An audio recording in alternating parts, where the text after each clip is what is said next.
Ito, alamin na natin na magiging lagay ng panahon ngayong araw. Ihahatid yan ng ating resident meteorologist na si Mang Tani. Good morning, Mang Tani. Super init. Kahapon. GMA Weather, serbisyong totoo ng GMA News.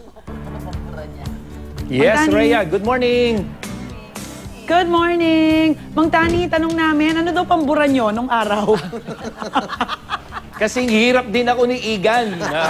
Pero binibili ko ng nanay ko yung maliliit na eraser. Maliliit.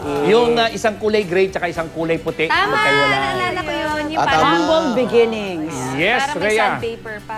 Pero good morning mga kapuso. Bago po eraser, mataas na ang tsansa ng ulan dito sa Metro Manila. Umaga pa lamang. Dahil base sa datos ng The Weather Company, makikita nyo, ito alas 9 ng umaga, halos 80% tsansa ng ulan, bababayang bagya. Pagdating na naman ng hapon hanggang gabi, tataas na naman muli yan. Kaya po, dapat I am ready tayo mga kapuso. Maulap kasi ngayong maghapon. Yan ay sa kabila ng, katulad ng nasabi mo, Rhea, maalinsangan pa rin panahon na mararanasan natin. Alas 10 pa lang po ng umaga, hanggang mamayang hapon na yan, 40 hanggang 41 degrees Celsius ang ating init factor. Kaya I am ready rin kayo mga estudyante.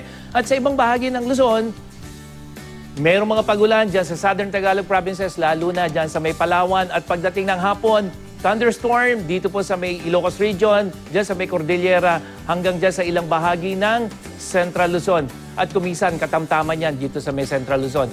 Sa Visayas, asahan naman natin yung mas mahinang pagulan, pero may mga pagulan dyan sa may western section, dyan sa may Panay Island, dyan sa may Negros, hanggang sa may Samar, Leyte provinces. At sa Mindanao, dahil sa Intertropical Convergence Zone o ITCC, maging I am ready po yung mga kapuso natin. Northern Mindanao, dyan sa may ARMM, Soxargen, hanggang sa Davao na kumisan. Yung nakikita yung kulay dilaw na yan, mas malalakas ng pagulan, dulot ng mga pagkulog at pagkidlat.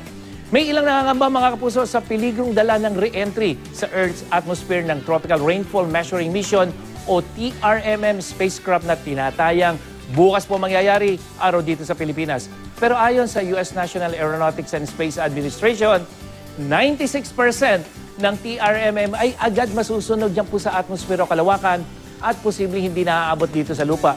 Dagdag ng NASA, mula na mag-umpisa ang space age noong dekada 50, wala pa pong anumang nai-report na nasaktan sa pagbagsak ng debris sa isang space object.